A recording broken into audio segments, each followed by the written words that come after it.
അതന്നെ കറക്റ്റ്. മുജാഹിദുകൾക്കുള്ളിലുണ്ട് മറ്റൊരു പറയാനുണ്ട്. അത് വളരെ ശരി. ഈ വിശ്വാസത്തോടുകൂടെ ഒരാൾ നാളെ മഹ്ശറിൽ ചെന്നാൽ ഹബീബായ നബിത്തങ്ങളൊക്കെ ഒരു തുള്ളി അവർക്ക് കിട്ടുമോ എന്ന് ചിന്തിച്ചോ? എന്നിട്ടാണ് ഇവന്മാരെ പോലും വിമർശിക്കാൻ പാടില്ലെന്ന് പറഞ്ഞ് ളുഹ്ർ നിസ്കരിക്കാൻ സുന്നി പള്ളി കാണും. പിന്നെ കാണുമ്പോൾ ചട്ടിയും പാത്രം എടുത്ത് അസ്ർ നിസ്കരിക്കാൻ ഇവന്മാരെ പള്ളി മാറുമാവുമ്പോഴേക്ക് ജമാഅത്തിന്റെ പള്ളിയിലെത്തിയിട്ടുണ്ടാവും. ഇതെന്തൊരാശയ? ഇത് തന്നെ തെറ്റല്ലേ? കാരണം ലാ തൽബിസുൽ ഹഖ്ഖ ബിൽ ബാത്തിൽ, ഹഖും ബാത്തിലും കൂട്ടിക്കലർത്തുന്ന ഖുർആന്റെ നസ്സായ കൽപ്പനയല്ലേ? മുജാഹിദ് നരകത്തിലേക്കും സുന്നി സ്വർഗത്തിലേക്കും എന്ന വിശ്വാസം തബ്ലീഗ് ജമാഅത്തിനുണ്ടെങ്കിൽ ഇവന്മാരെ പള്ളി കയറുമോ? തറാവീഹ് 8 നിസ്കരിക്കുമോ? അത് ഇൻഷാ അല്ലാഹ് ഇവരെ എതിർത്തുകൊണ്ട് മുജാഹിദുകൾ ഇറക്കിയ നോട്ടീസ് ഉണ്ട്. അത് ഇൻഷാ അല്ലാഹ് ഞാൻ വായിക്കും. സലഫികൾ ഇവർ തള്ളി പറയുന്നുണ്ട്.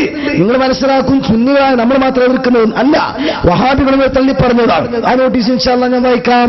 അപ്പൊ ഈ രീതിയിൽ ബഹുമാനപ്പെട്ട റസൂലുള്ളാഹി തങ്ങളെ വളരെ മോശക്കാരായി ചിത്രീകരിച്ചുകൊണ്ടാണ് പരിപാടി. ഇതറിയാതെ മുജാഹിദിൽ കൂടിയവരുണ്ട്. എന്തിന്? മക്കളെ സ്ത്രീധനം കൊടുക്കാതെ കെട്ടിക്കാൻ. ഇനി ഒരു പക്ഷെ ഞാൻ ആ ക്ലിപ്പിട്ട് പോയാൽ പിന്നെ സ്ത്രീധനം ഇല്ലാതെ കല്യാണം കഴിക്കണമെങ്കിൽ ഏറ്റവും നല്ലത് മുജാഹിദാവല എന്ന് മനസ്സിലാക്കിയിട്ട് നാളെ എങ്ങാനും മുജാഹിദായാൽ, അങ്ങനെയുണ്ട് ചില ആളുകളെ. പണ്ടൊരു ഉസ്താദ് ഇങ്ങനെ വാള് പറഞ്ഞുകൊണ്ടിരിക്കുമ്പോ മഹ്ശറയിലെ ചൂടിനെ പറ്റിയും അവിടുത്തെ വല്ലാത്ത ദാഹത്തെക്കുറിച്ചും വാള് പറഞ്ഞു. എല്ലാവരും കരയുമ്പോ ഒരു വിദ്വായിരുന്ന് ചിരിക്കുന്നുണ്ട്. ഉസ്താദിന് ദേഷ്യം പിടിക്കൂലേ? വാള് കഴിഞ്ഞ ശേഷം പിടിച്ചിട്ട് എന്തോടോ മഹ്ശറയിൽ ദാഹവും ചൂടും വിഷമവും എല്ലാം പറഞ്ഞപ്പോൾ എല്ലാവരും കരഞ്ഞു. ഈ എന്താ ചിരിച്ചത്? ഇയാൾ ഉടനെ ചോദിക്കുക, ഓ അവിടെ ബത്തക്ക വെള്ളത്തിന്റെ കച്ചവടം നല്ലോണം നടക്കൂലേ? ഇവന് തണ്ണിമത്തക വെള്ളം കലക്കി വെക്കുന്ന പരിപാടിയാ. ഇവൻ മാഷയുടെ ചൂടോടെ ചിന്ത അങ്ങോട്ടായിരുന്നു. ഇതേപോലെ നമ്മൾ ഈ പരിപാടിക്ക് വെച്ച് കെട്ടിയിട്ട് സ്ത്രീധനം കൊടുക്കാതിരിക്കാൻ മുജാഹിദ് അവരാ മാർഗം ഇന്ന് നിങ്ങൾ ധരിച്ചു പോയെങ്കിലോ, അതുകൊണ്ട് അതിനുള്ള ക്ലിപ്പും കൂടെ ഇട്ടുതരാം. അത് തെറ്റിദ്ധാരണയാണ്. പക്ഷേ നമ്മളൊക്കെ ഓപ്പണായി സ്ത്രീധനം കൊടുക്കുകയും വാങ്ങുകയും ചെയ്യും. പ്രോത്സാഹിപ്പിക്കേണ്ടതല്ല ഒരിക്കലും. അത് ചന്തയിലെ കച്ചവടം പോലെ നടത്തേണ്ടതല്ല, മനുഷ്യത്വപരം അല്ല. അതേ സമയത്ത് ഹറാമാണെന്ന് പറയാൻ വകുപ്പും ഇല്ല. അതുകൊണ്ട് നമ്മൾ അതിനെ അങ്ങനെ തന്നെ വിടുകയാണ്. പക്ഷേ നമ്മൾ ചില ആളുകളൊക്കെ വാങ്ങുന്നതും കൊടുക്കുന്നതും ഓപ്പൺ ആയിട്ടാണ്. ഇവരങ്ങനെയല്ല, ഇൻഡോർ പരിപാടിയാണ്. അതുകൊണ്ട് സ്ത്രീധനം വാങ്ങരുത്, കൊടുക്കരുത്, പ്രോത്സാഹിപ്പിക്കരുത്. വാങ്ങരുത്, കൊടുക്കരുത്, പ്രോത്സാഹിപ്പിക്കരുത്. അങ്ങനെയാണ്. ഉള്ളിലൂടെ ആരും അറിയാതെ ആവാം. എന്നിട്ട് ഇവരെ കൂട്ടത്തിൽ സ്ത്രീധനം ഇല്ലാത്തത് കൊണ്ട് കല്യാണം കഴിക്കാൻ കഴിയാതെ ഏജ് ഓവറായി കുട്ടികൾ നിൽക്കുകയും അവസാനം സ്ത്രീധനമില്ലാതെ ആ മുജാഹിദ് പെൺകുട്ടികളെ സുന്നികളായ അല്ലാഹു വിളിച്ചു പ്രാർത്ഥിക്കുന്ന ഖുറാഫികൾ എന്നവർ പറയുന്നത്, ആ സുന്നികൾ കല്യാണം കഴിക്കുകയും ചെയ്യുന്ന അന്തരീക്ഷമുണ്ട് എന്ന് ഷാർജ ഷെയ്ഖ് പറയുന്നുണ്ട്. അഥവാ കുൾബാറിലെ ഷാർജ ഷെയ്ഖ് അല്ല, ഷാർജയിലെ ഷെയ്ഖായി മുജാഹിദ് പ്രസ്ഥാനം കൊണ്ട് നടക്കുന്ന ഉസൈൻ സലഫി, അദ്ദേഹം ആ വാചകം എന്ന് പറയുന്നത് കേട്ടോളൂ നിങ്ങൾ.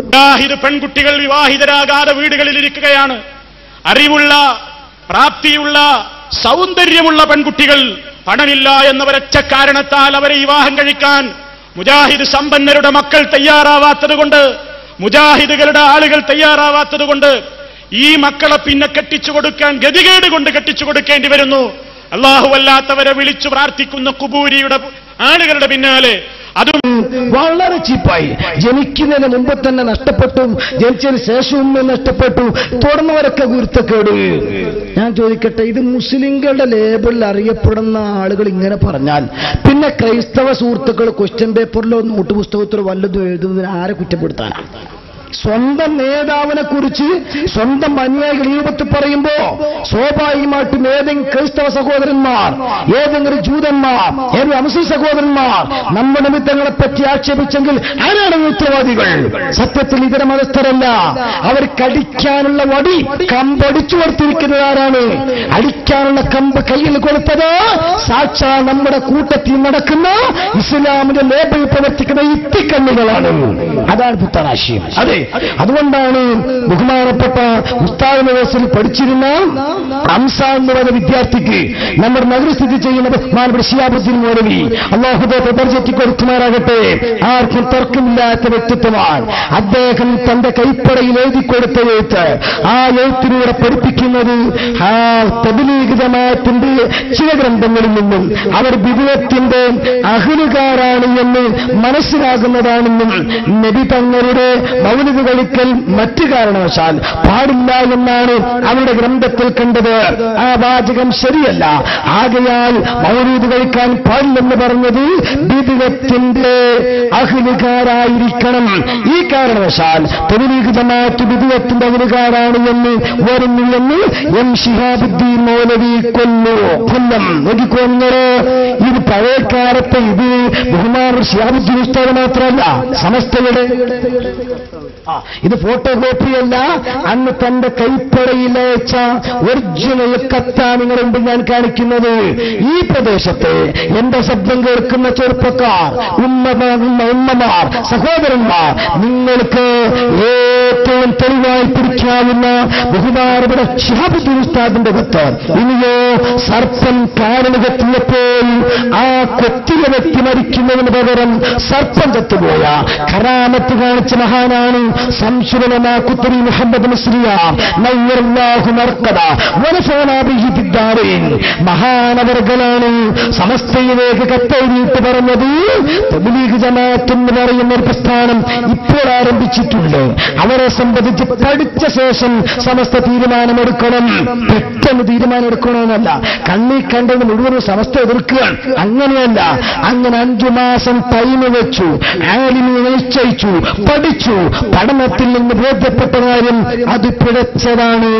അങ്ങനെയാണ് 1965 സമസ്ത തീരുമാനിക്കുന്നത് തബ്ലീഗ് ജമാഅത്ത് എന്ന് പറയുന്നത് പിഴച്ച കക്ഷി തന്നെ.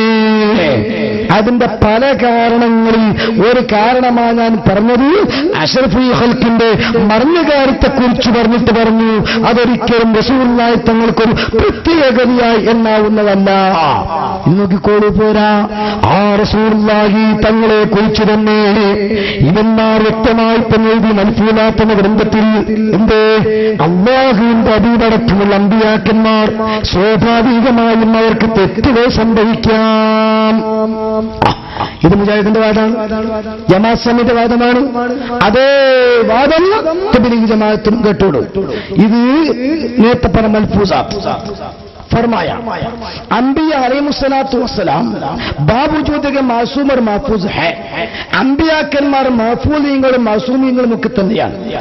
और उलूम में हिदायत बराह रास्ता हक ताला से हासिल करता है. അല്ലാഹുവിൽ നിന്ന് വഹീകളൊക്കെ ലഭിച്ചുകൊണ്ടിരിക്കുന്നു.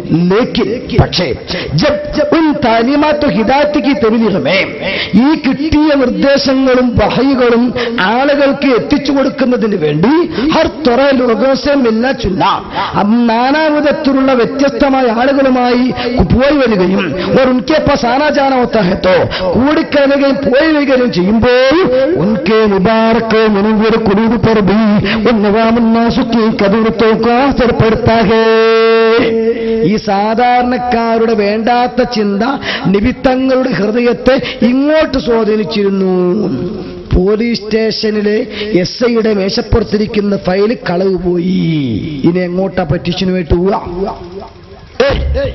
പെറ്റീഷൻ കൊടുക്കാൻ വേണ്ടി സ്റ്റേഷനിൽ ചെന്നപ്പോ CIയും SIയും ASIയും കൂടെ കണ്ടുകൊണ്ട് വേറെ എടുത്തിട്ട് ഓടുന്നുണ്ട്. എന്തേന്ന് ചോദിച്ചു. ഒരു മിനിറ്റ്, എക്സ്ക്യൂസ് മീ, ഒരു 10 മിനിറ്റ്. എന്തേ? ഈ പരാതികളൊക്കെ സ്വീകരിക്കുന്ന ഫയൽ ഇന്നലെ രാത്രി കളവ് പോയിട്ടുണ്ട് എന്ന് പറഞ്ഞു. സുബ്ഹാനല്ലാഹ്, പോലീസ് സ്റ്റേഷനിലെ ഫയൽ കളവ് പോയി കഴിഞ്ഞ് എങ്ങോട്ടാ പരാതിയിട്ട് പോകേണ്ടത്? ഇവിടെ ജനങ്ങളെ നന്നാക്കാൻ വേണ്ടിയിട്ട് അള്ള പറഞ്ഞ ആളാണ് മുത്ത്